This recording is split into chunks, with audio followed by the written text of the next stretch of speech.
Oi, pessoal, tudo bem? A gente vai para uma live agora. Primeira live que eu fiz no período da tarde. Eu nunca fiz, desde 2020, nunca fiz uma live nesse horário.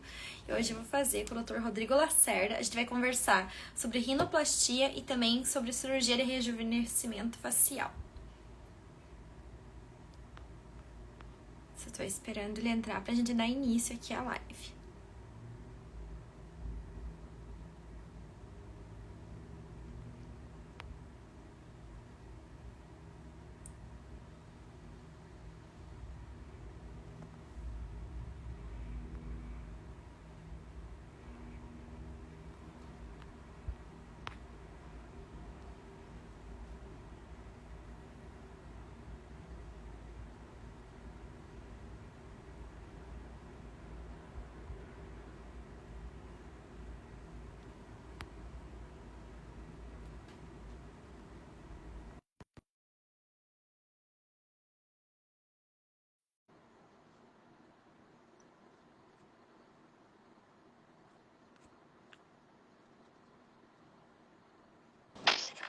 Oi, Dr. Rodrigo, tudo bem? Ei, tudo bem, Mari? Tudo bem. Tudo ótimo. Vamos dar início à nossa live, né? Vamos tirar a dúvida do povo, né? Sim. Aí o doutor tá quente, tá frio? Como que tá o clima em BH? Então, tá instável, né? Porque semana passada estava muito quente. Hoje tá nublado, mas tá um tempo gostoso, sabe? 20 graus, 22 graus, é um tempo gostoso, né? Um clima bom. Tá mais ou menos o quanto tá aqui em Curitiba. Eu tô com o ar ligado porque eu sou muito friorenta, então pra mim tá muito frio já. E Curitiba sempre é mais frio, né? Sim. Mas então, doutor, me conta um pouquinho sobre a sua formação. Por que decidiu fazer medicina? Por que decidiu ir pro caminho da cirurgia plástica?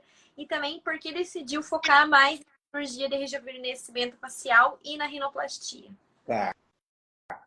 Então, eu comecei mesmo. Bom, eu tive uma certa influência, porque eu sou filho de pai médico. Meu pai formou na Faculdade Federal em 1967 e meu avô também era médico. Olha só que coisa. Ele já formou em 1933.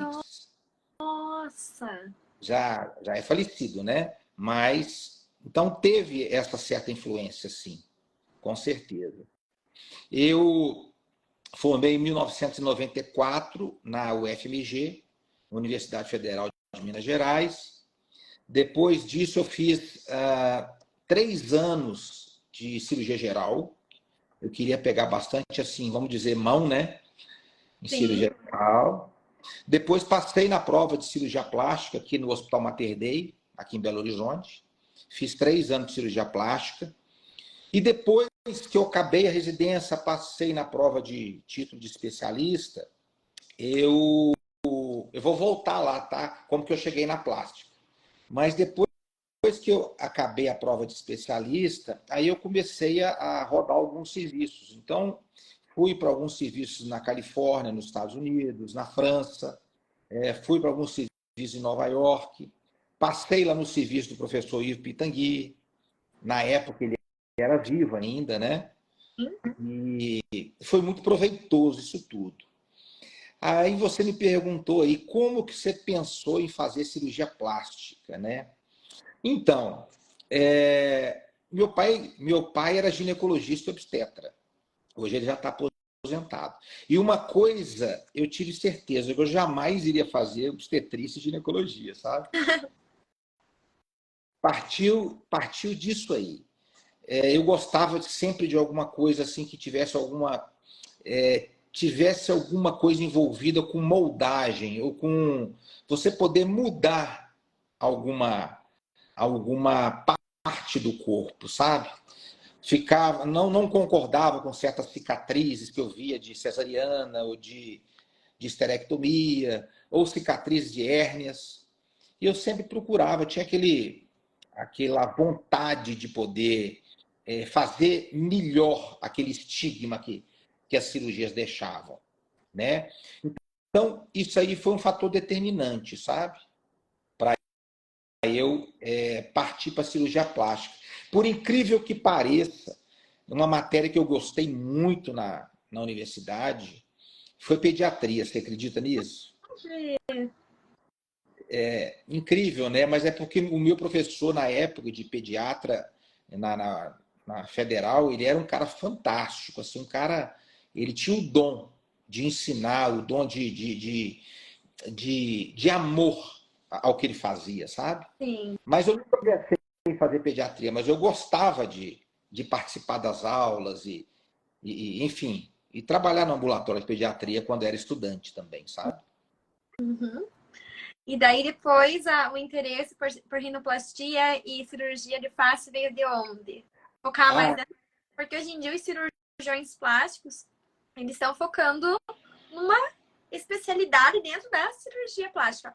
Alguns se dedicam mais à mama, outros mais à lipo, outros mais a procedimentos minimamente invasivos, né? Geralmente as cirurgias plásticas, né? Fazer os procedimentos minimamente invasivos.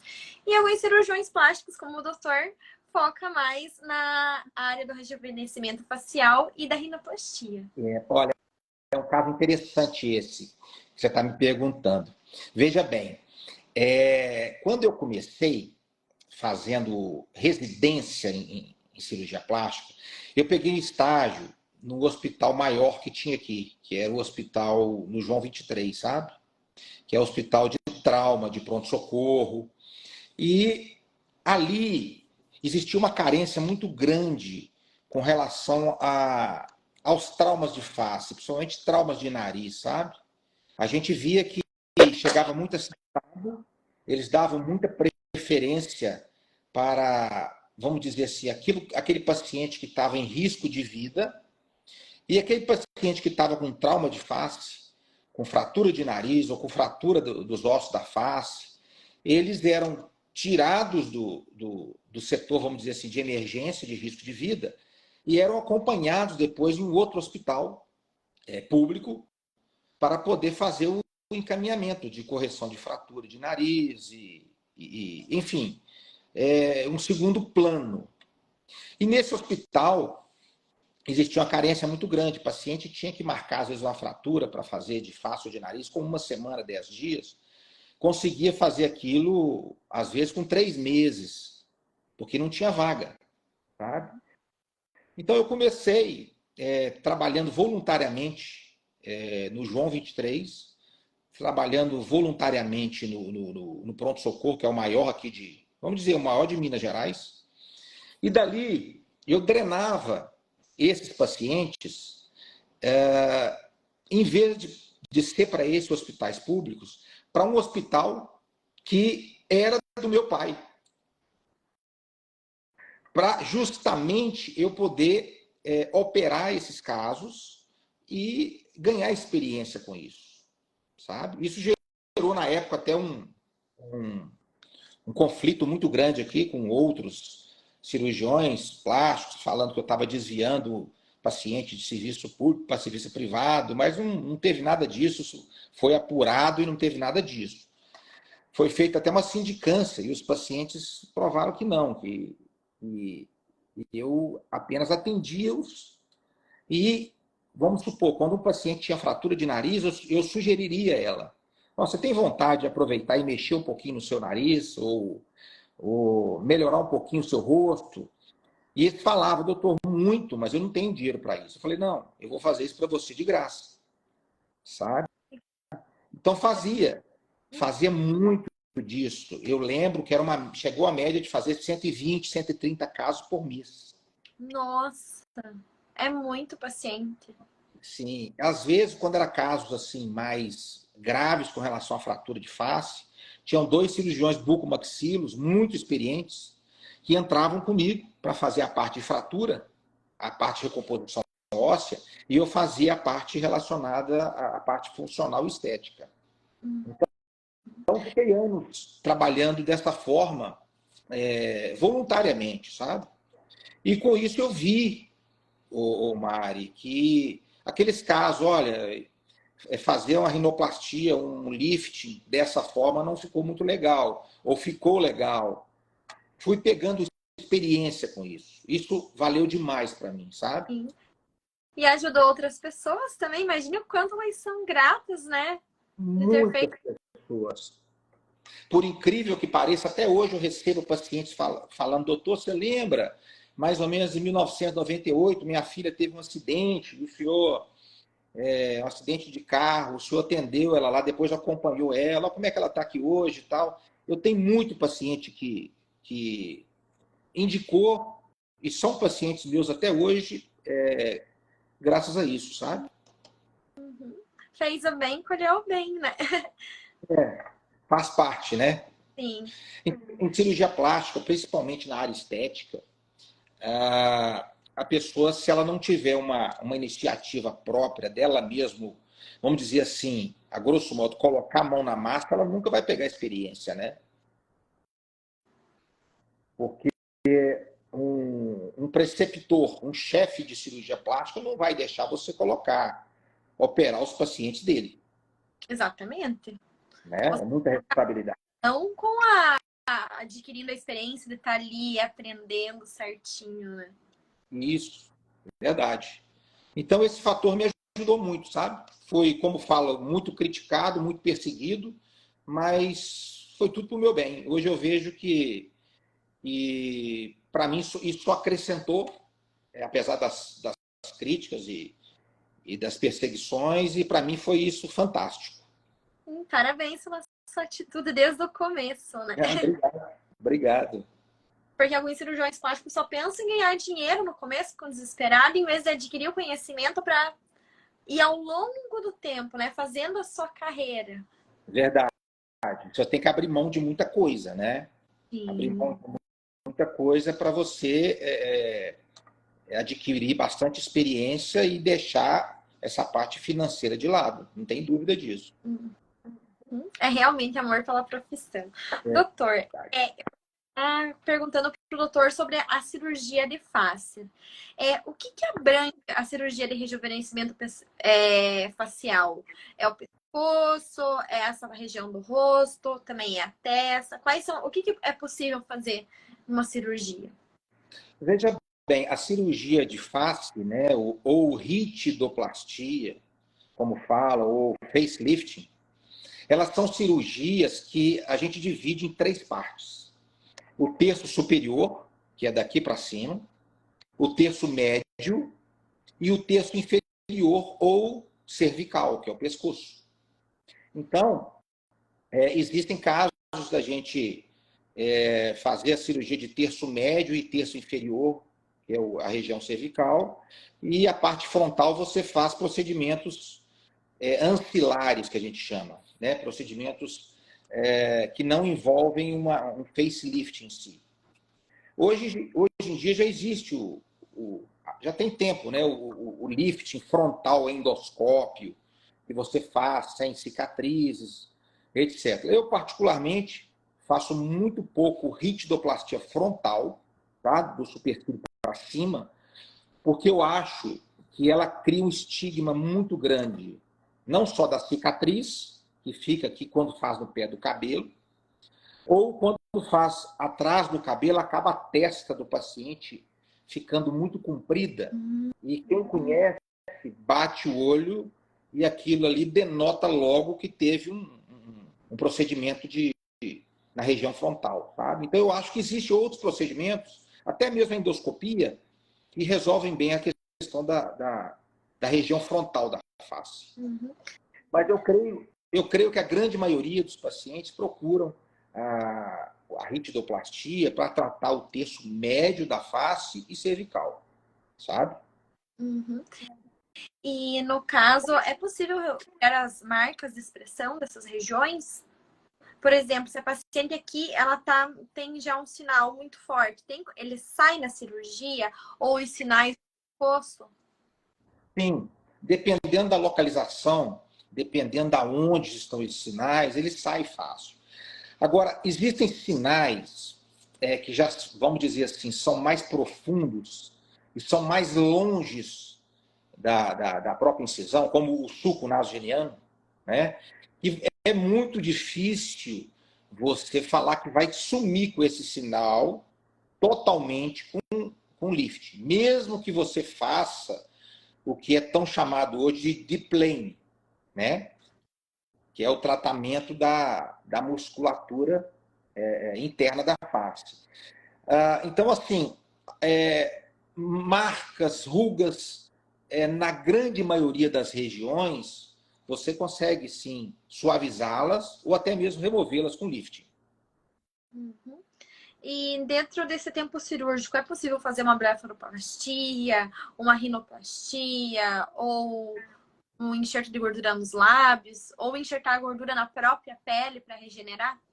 Sim, é muito comum em cirurgia de lifting, às vezes submeter a paciente a uma rinoplastia junto, ou o enxerto de gordura mesmo em algumas regiões para poder suavizar os sulcos, e blefaroplastia tanto a superior quanto a inferior, sabe?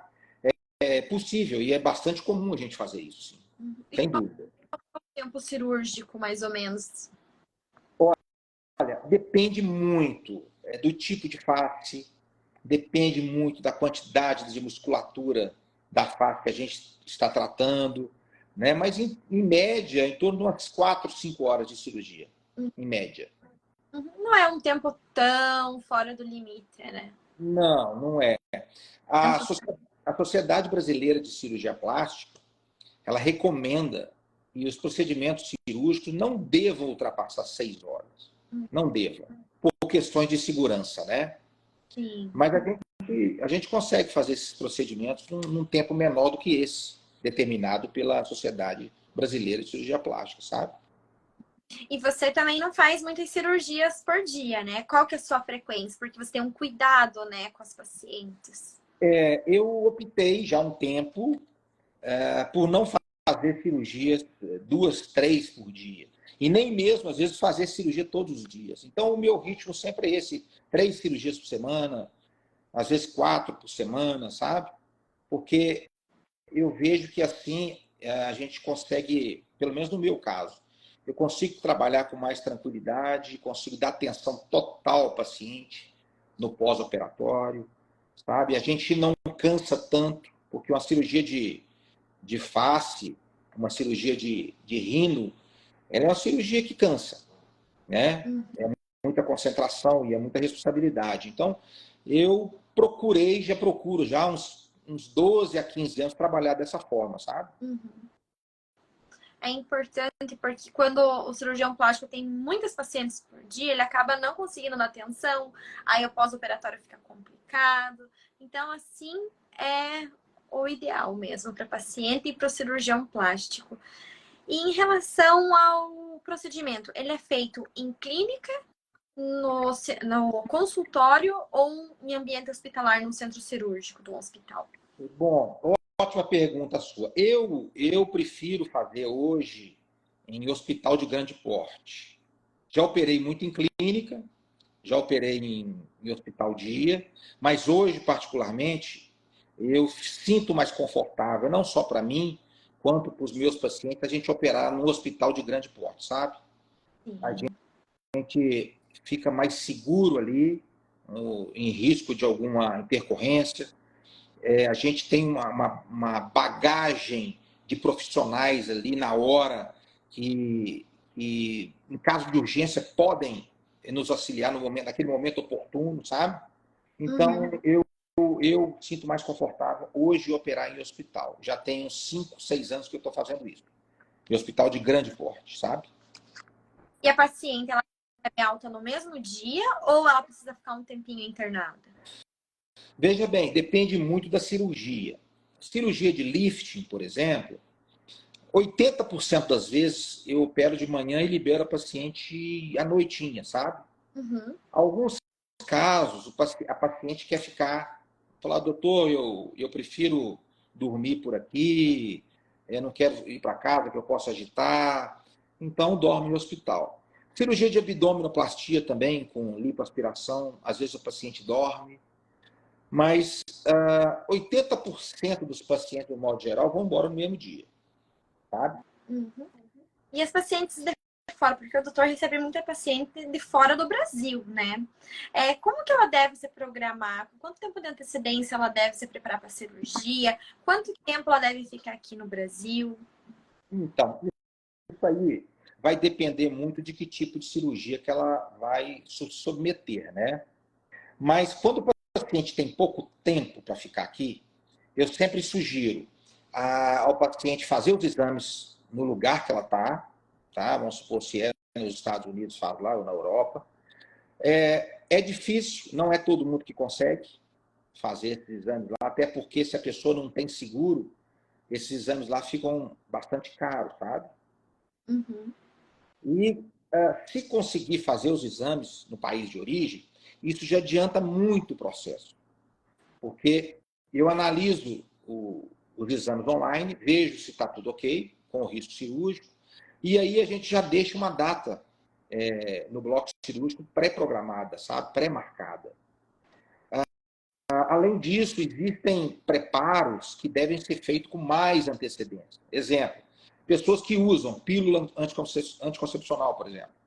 O recomendado é suspender 8 semanas antes.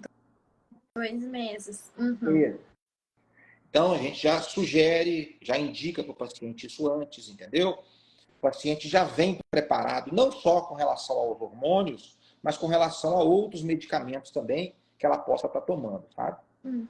Agora, caso o paciente não consiga fazer os exames no país, na cidade onde ela mora, ela vem para cá, para Belo Horizonte, no caso, a gente está aqui, né?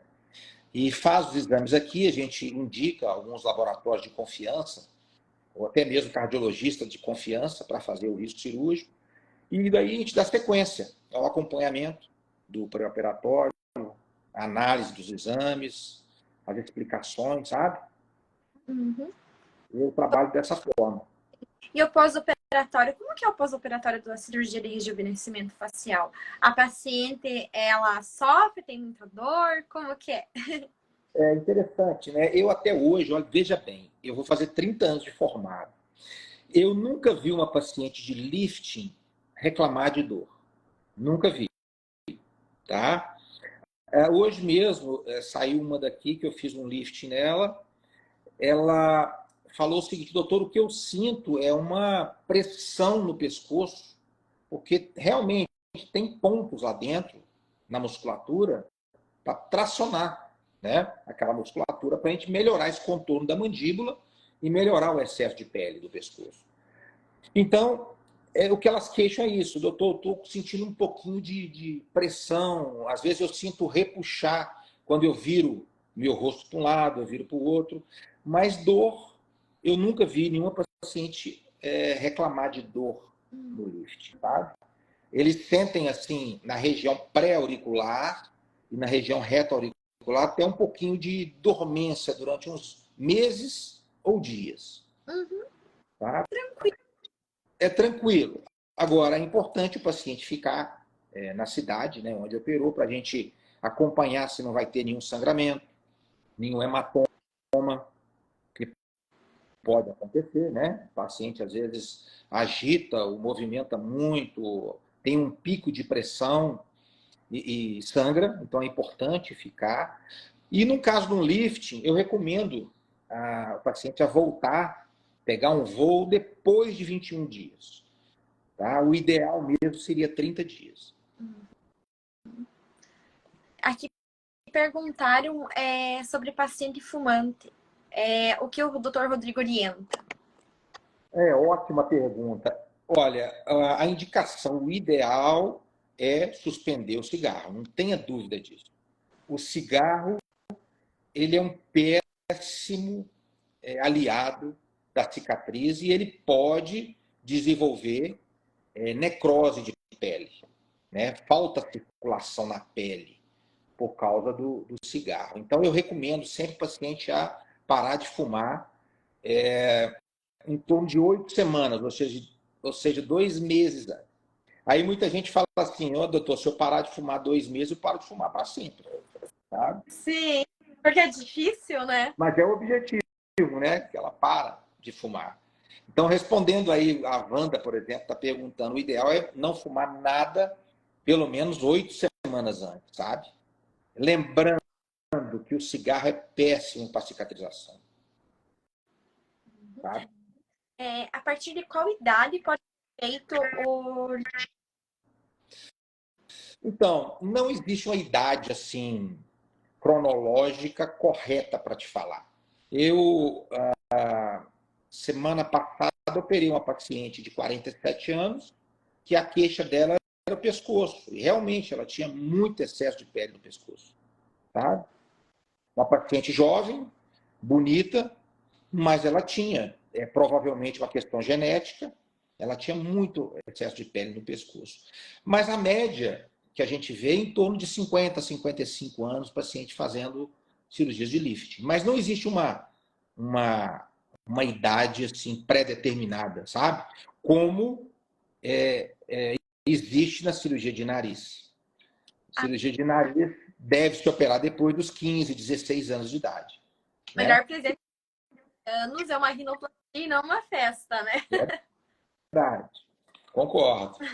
É isso. As estruturas nasais, elas sofrem transformação. Tanto a estrutura óssea quanto a cartilaginosa até os 15 ou 16 anos. E em relação à cirurgia de rejuvenescimento facial, como que é feita essa cirurgia? Onde que são os cortes? Sim. Veja bem, existem várias maneiras, várias incisões para ser feita a cirurgia de rejuvenescimento facial.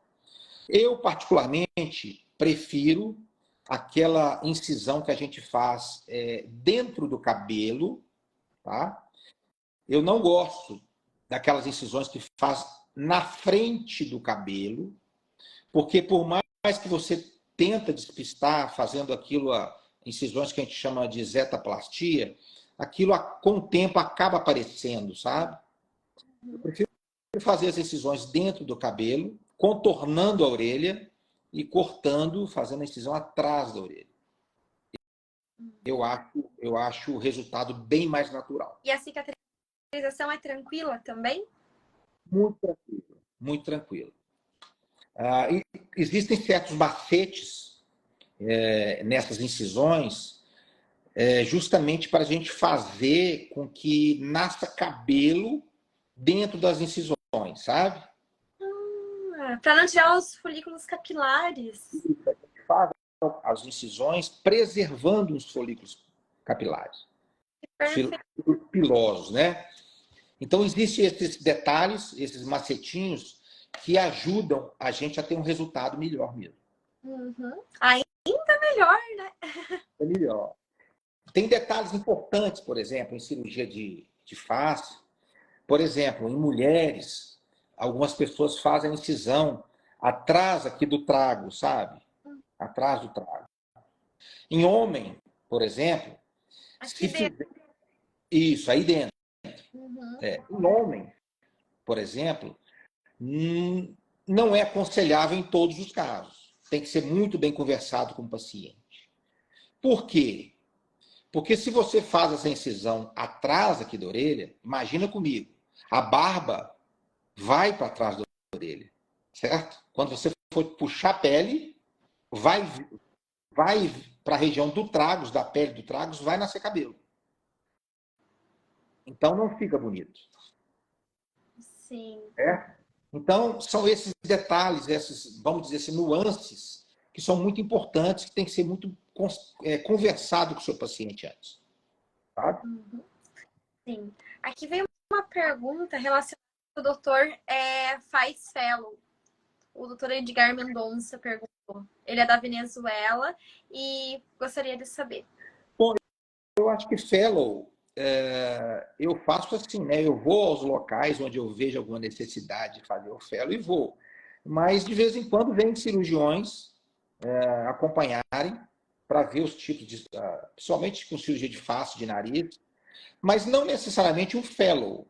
Eu acho que o fellow, posso estar enganado, mas o fellow está muito relacionado a um acompanhamento ligado a um setor de ensino, uma faculdade, alguma coisa assim, sabe? Uhum. Eu enxergo dessa forma. Sim, no caso, para assistir uma cirurgia, né? E ver como que o doutor. Sim, cada médico tem a sua conduta, né, a sua forma de operar, que nunca é a mesma. Nunca. Sempre tem alguma coisinha ou outra que você pega, um detalhe ali e você aprende. Sempre tem um detalhezinho que é diferente um do outro. Com certeza. A Vanna perguntou se é possível, após os 65 anos, uma cirurgia de lifting facial. Sim, claro. Desde que os exames dela estejam todos normais, né? Ela está com a saúde ok, ela passe num cardiologista e o cardiologista a libere para cirurgia, 65 anos, a idade ideal, a idade perfeita para fazer um lift facial. Uhum. E Né? ela pergunta quais os recursos disponíveis para a prevenção de cicatrizes hipertróficas. Existem outros recursos além da beta-terapia? Olha, existem vários. Desde a maneira de tracionar a pele, os pontos profundos, o tipo de fio, sabe? Você fazer as cicatrizes preservando os folículos pilosos de maneira que nasça o cabelo dentro dela para disfarçar.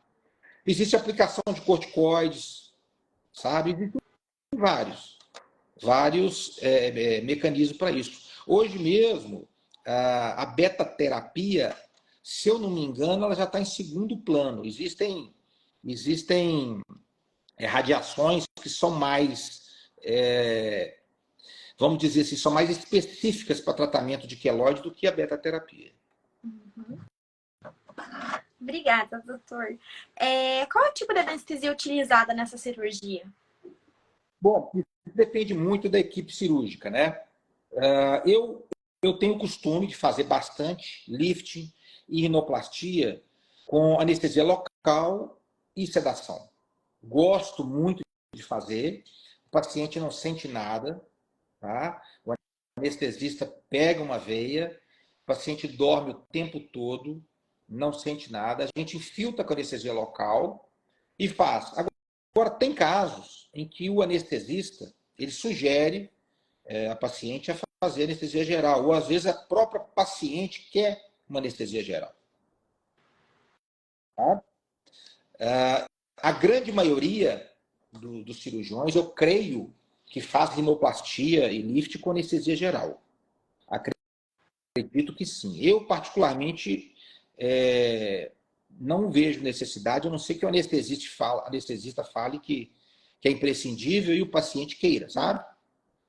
Mas o paciente dorme o tempo todo, não sente absolutamente nada e a recuperação é muito mais tranquila, principalmente depois na hora de acordar, sabe? Sim. Doutor, e qual é o tempo, qual é o número em idade que a paciente rejuvenesce? Olha, isso é difícil de falar uma idade exata, assim, né? Mas, em média, creio que uma paciente com 65 anos, ela vai rejuvenescer em uns 15 anos, mais ou menos. Nossa, voltar aos 50, que maravilha! Eu acredito que Estamos uns 15, eu, então. por aí. Mas veja bem, não é uma matemática assim, né, exata. Sim. Mas o que a gente percebe, o que a gente vê, é normalmente isso. Tem pessoas às vezes, que operam com 80 anos, você vê que quem bate o olho nela fala assim, olha, deve ter uns 65, 68, sabe? Em Uhum. média, eu percebo isso. Rejuvenesce uns 10 a 15 anos. E para o homem é a mesma coisa também? Rejuvenesce é a mesma? Sim, em média a mesma coisa. Interessante.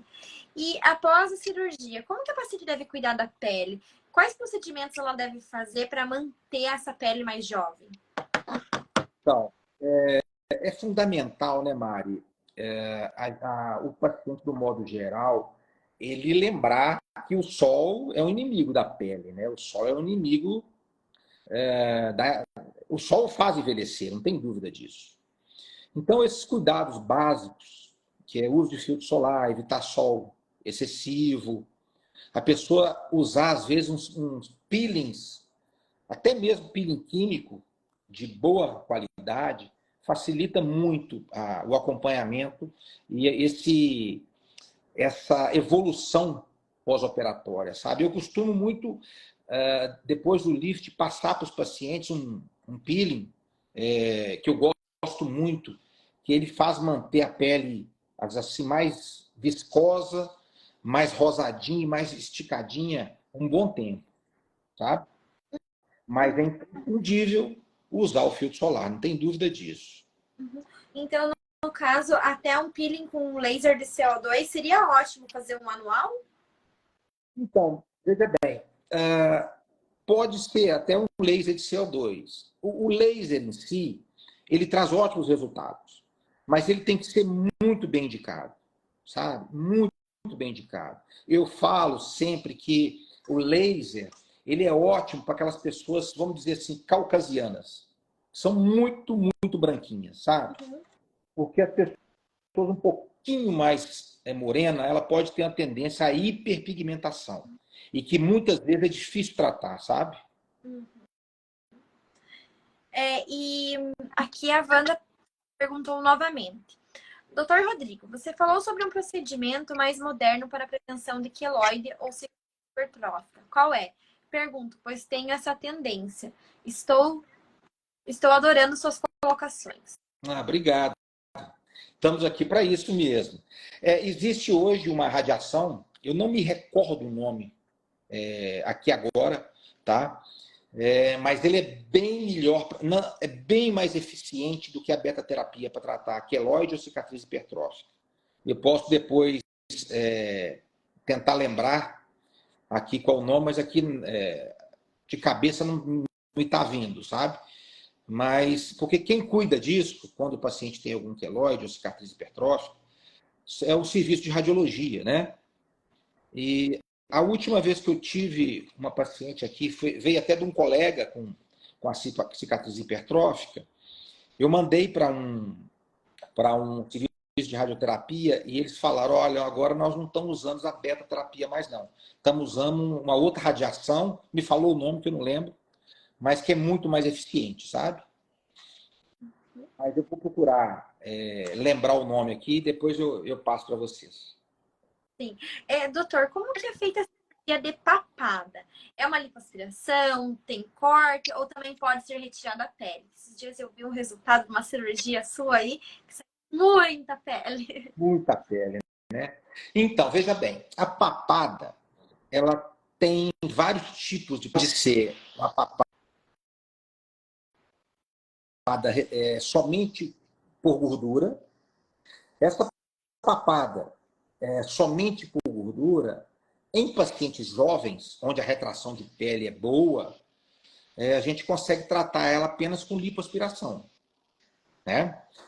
Agora, em pacientes que já têm mais de 40, 45 anos, somente você retirar a gordura pode deixar um excesso de pele nessa região, sabe? E esse excesso de pele você vai ter que associar, às vezes, a um lifting cervical, sabe? Sim. E no caso, a paciente pode fazer só cirurgia de papada? Por exemplo, não quer mexer no rosto, só quer tirar a papada. Apesar do rosto estar um pouco envelhecido, mas o que mais incomoda é a papada. É possível? É comum a gente fazer, porém, a indicação tem que ser muito precisa, porque a pessoa tem que ter um excesso de pele na região cervical, porém, ela não pode destoar muito com o terço médio do rosto, porque você imagina, ela fica com o pescoço esticadinho depois do lifting, tá? E o terço médio está sobrando pele. Então, o cirurgião plástico tem que saber essa harmonia, tem que saber indicar e tem que saber também falar não, tem que saber contraindicar. Por quê? Porque se a paciente tiver um excesso de pele cervical grande e no terço médio dela não tiver muito excesso de pele, dá perfeitamente para você tratar somente a região do pescoço dela, sabe? Mas a gente não pode, conforme eu disse, deixar aquilo ficar desarmônico, deixar aquilo ficar destoando. Um pescoço lindo, bonitinho e o terço médio do rosto sobrando pele. Concorda? Concordo plenamente. Tem que estar em harmonia, né? Senão fica algo gritante, estranho. Igual a gente comentou agora há pouco sobre a. A gente falou alguma outra coisa sobre o pescoço também que o doutor disse que era importante ver, que agora eu não lembro, foi bem no comecinho da live. Que tem gente que quer só tratar o rosto, não quer tratar o pescoço, né? Aí fica algo muito gritante, tem que tratar o conjunto completo. O conjunto completo. E muitas vezes a gordura, a papada não é só gordura. Tem, às vezes, ali, além da gordura, além da flacidez de pele, tem, às vezes, a queda da musculatura do platisma, sabe? Que é a musculatura que envolve o pescoço todo. E essa queda, não sei se você já notou, às vezes algumas pessoas mais magrinhas aparecem muito, ela fica duas cordinhas aparecendo aqui. Uhum. Aquilo é a banda do platisma, sabe? Aquilo é a banda do platisma que já está cedida, já cedeu naquele lugar. Aí é feito uma costura igual a abdominoplastia? Tem técnicas que você pode fazer incisando o queixo, tá? E por dentro aqui, no que faz a incisão pequenininha no queixo, por dentro você fecha a musculatura, igual na abdominoplastia, vamos dizer assim. Uhum. Tem outras que você pode fazer a liberação do platismo apenas com fios. Vamos dizer, se você corta o platismo com fios, e a outra é você tratar por dentro mesmo, durante o lift, você tratar aquilo ali, através de pontos. Uhum. A Vanna fez mais uma pergunta. Doutor Rodrigo, eu já fiz aos 50 anos um mini lifting. Hoje, aos 69 anos, quero fazer novamente. A minha queixa é a flacidez abaixo do queixo. Sobre a plastimoplastia. Recomenda? Sim. Se a paciente, é aquilo que eu falei, se a paciente tem a queda do platismo, sabe? Normalmente, em pessoas magrinhas, a gente vê 2 vincos aqui. Ali, a platismoplastia resolve bem, sabe? Ou mesmo até a própria sutura fechando o platismo. Mas muitas vezes não é somente o excesso das bandas platismais. Tem excesso de pele, sabe? Se ela fez, por exemplo, lift com 50 anos e agora ela está com 69, ou seja, quase 20 anos depois, é bem provável que ela tenha o excesso de pele para remover também. Tá? Doutor, qual que é a diferença entre a rinoplastia fechada e a rinoplastia aberta? Qual que é a sua técnica preferida? Então, eu não tenho técnica preferida. Eu acho que cada caso pede ou aberta ou a fechada, sabe? Eu faço as duas, mas quando, a meu ver, por exemplo, a paciente é uma paciente que já operou o nariz, que é uma cirurgia secundária ou terciária, que é mais complicada. Por que é mais complicado? Porque naquela região que já foi manipulado, tem muita fibrose, os planos anatômicos não estão bem definidos, sabe? Eu opto por fazer a rinoplastia aberta, sabe? A gente consegue ver o plano, fazer um plano ali que facilita o nosso trabalho, até mesmo a colocar enxertos. Agora, paciente onde o tratamento basicamente é dorso nasal, só osso, não tem que tratar a ponta, a rinoplastia fechada ela é sensacional também, sabe?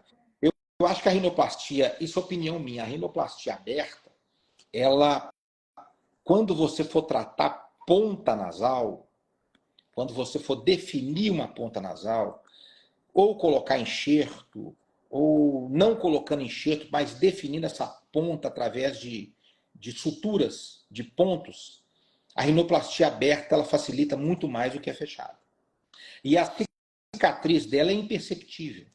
Não dá para ver, sabe? Sim. Porque ela é feita na columela aqui. Eu nunca tive uma paciente que questionou, que reclamou que a cicatriz da rinoplastia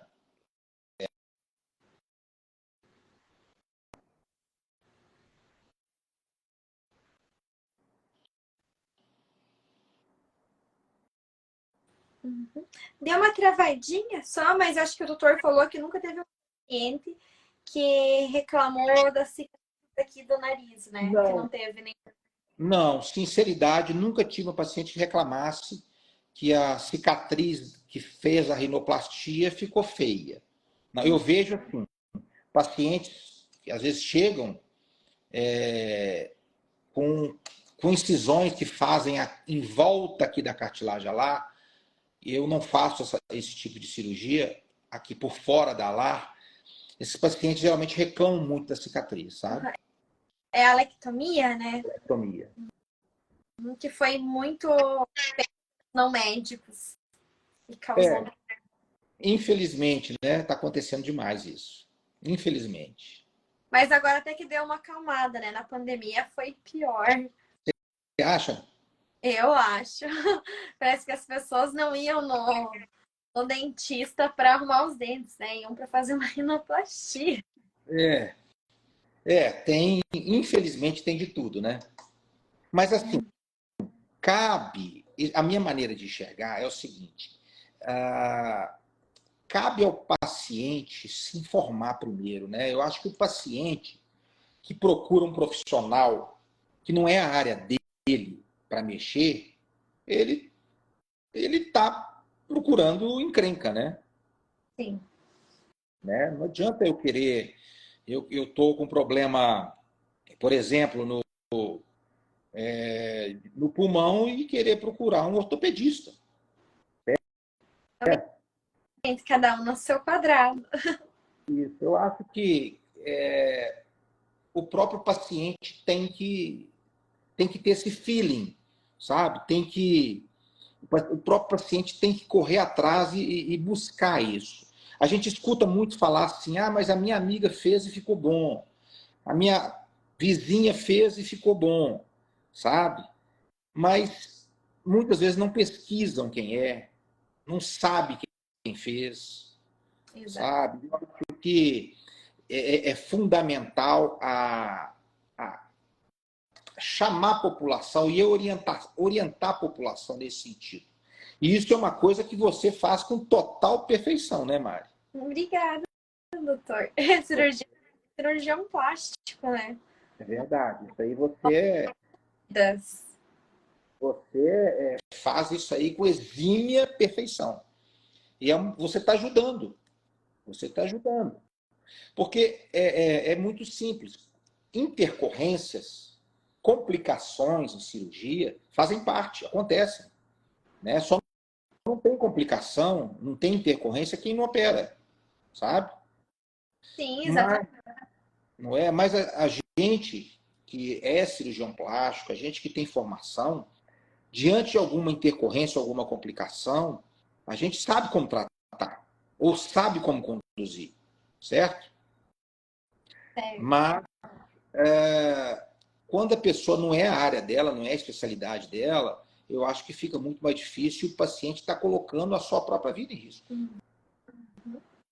Doutor, aqui a Wanda comentou novamente sobre o é difícil para mim, é um trava-língua.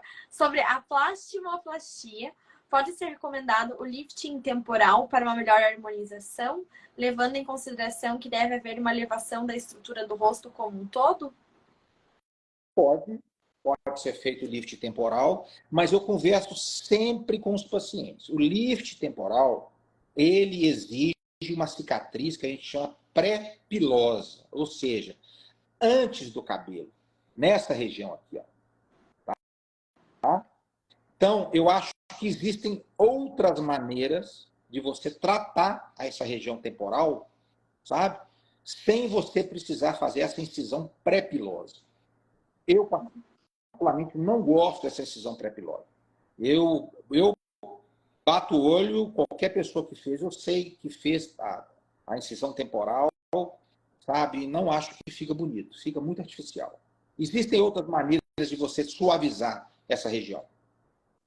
E quais seriam essas maneiras? Existem maneiras de você fazer isso com incisões dentro do couro cabeludo, tá? Fazendo uma tração.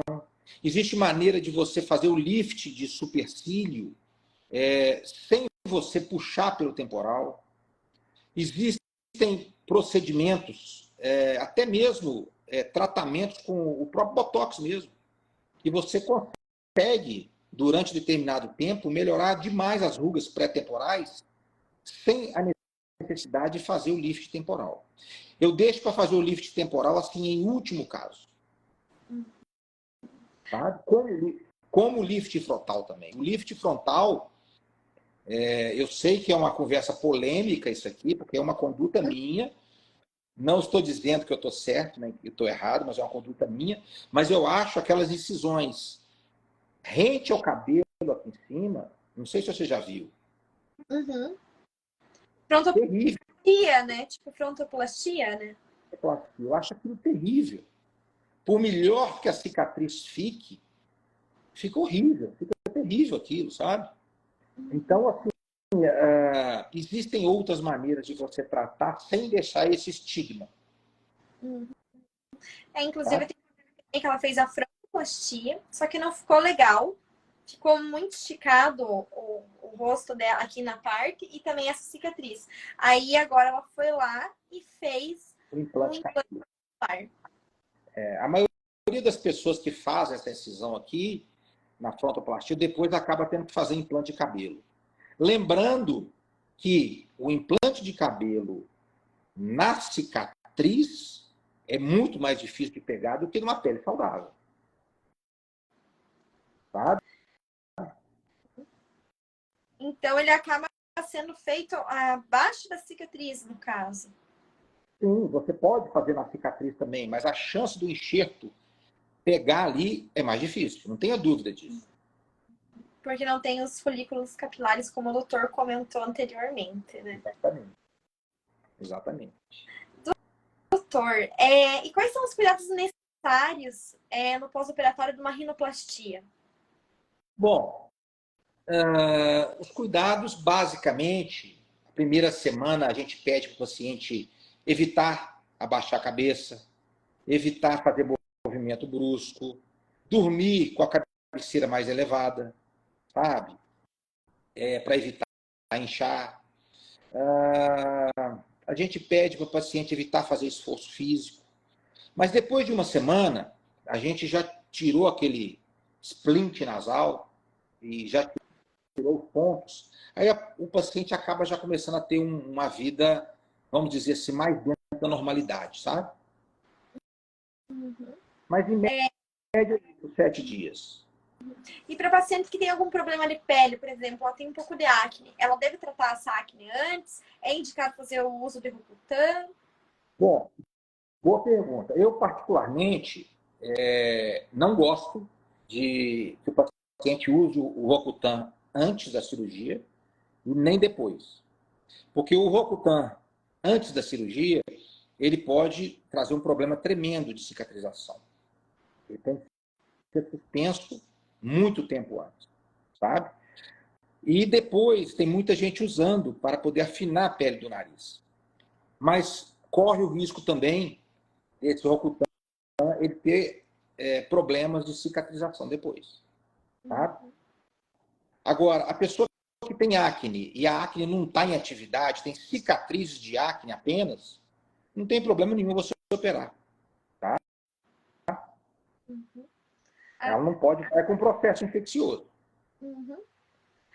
Então tem quando tem um excesso de acne, o ideal talvez seria fazer uma limpeza de pele antes da cirurgia. O que o doutor recomenda?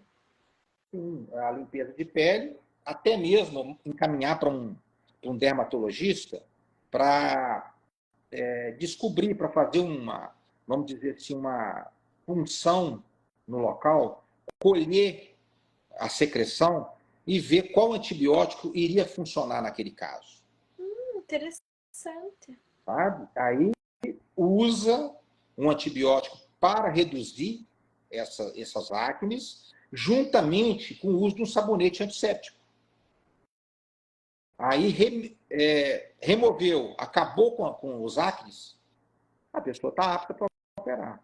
Não deve operar com a pele inflamada, né? com cicatrizes, com com secreções, com pus, de maneira alguma. Eu vou espirrar. Porque eu tenho rinite, me atacou, começa a suar do nariz, parece que foca no nariz. E daí eu espirro.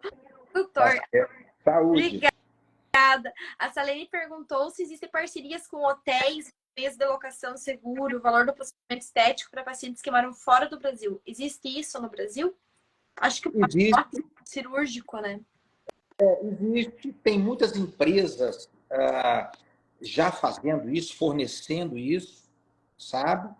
Mas se você entrar em contato direto com o seu médico, com a equipe médica, o próprio médico vai indicar, às vezes, um hotel mais próximo ao consultório dele, mais próximo ao hospital, e muitas vezes eu acho que você vai ser muito mais bem acompanhado do que você deixar uma empresa tratar disso.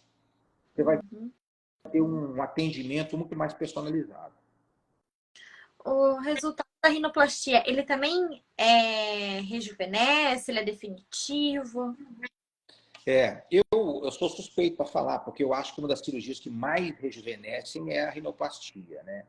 Principalmente quando a pessoa tem a ponta que está mais caidinha, sabe? Ponta caída dá muito aspecto que a pessoa está envelhecida. Ou está um pouquinho gordinha a ponta, sabe? O resultado é definitivo, mas o resultado final, para você ver como vai ficar o seu nariz, o ideal é de 12 a 18 meses pós-rinoplastia. Tá? Porque a pele do nariz, ela leva muito tempo para poder se aderir ao novo esqueleto que a gente moldou, sabe? A Wanda perguntou sobre as cicatrizes de acne ainda presentes. É recomendado o lifting antes ou depois do tratamento da pele? Bom, cicatriz de acne, para ser franco, eu nunca vi as cicatrizes de acne sumirem totalmente, sabe? Elas geralmente são muito profundas e não tem peeling, não tem laser que as tratam. Eu nunca vi. Até mesmo o peeling de fenol, que é muito agressivo, não consegue tratar a cicatriz de acne muito profunda, sabe? Então, depende de você fazer o lifting antes ou depois. Isso não vai interferir muito, não. Doutor, nossa live já está chegando ao fim aqui. Diz que a gente tem poucos segundinhos de live, 1 minuto e 29. Passou rápido, mas... Passou rápido, conversa boa. O doutor realmente é muito experiente no que faz, né? Já tem quantas cirurgias de face? Olha, eu não contabilizei de face, mas eu te garanto uma coisa, de nariz e face, juntando aquela época, e eu falei com você que eu fazia voluntariamente, né? Principalmente de nariz, com certeza passou de 12 mil, com certeza. Nossa. Eram 120 por mês durante 6 anos, só aí você faz o cálculo. Sabe? É bastante. Repito, isso aí virou uma época que até motivo de chacota, sabe? Chacota. Por esse grande cirurgião plástico que é, né? Obrigado. Obrigado pelo carinho. Mas assim, isso virou motivo de chacota, mas eu não liguei, passei por cima disso, mas foi verdade, sabe? Não quer dizer que eu fiz isso particular, eu fiz isso voluntariamente. E foi de 98 até 2006. Foram 8 anos fazendo isso. Um longo período. Mas então é isso. Obrigada, doutor. Nada. Salva aqui no Instagram e também vai ficar salva no YouTube. Para quem quiser reassistir a live, é só digitar o meu nome e o nome do doutor. Tá bom? Prazer falar contigo, viu? Mas, o prazer é meu, querido. Um abraço. Até mais. Tchau, tchau. Tchau.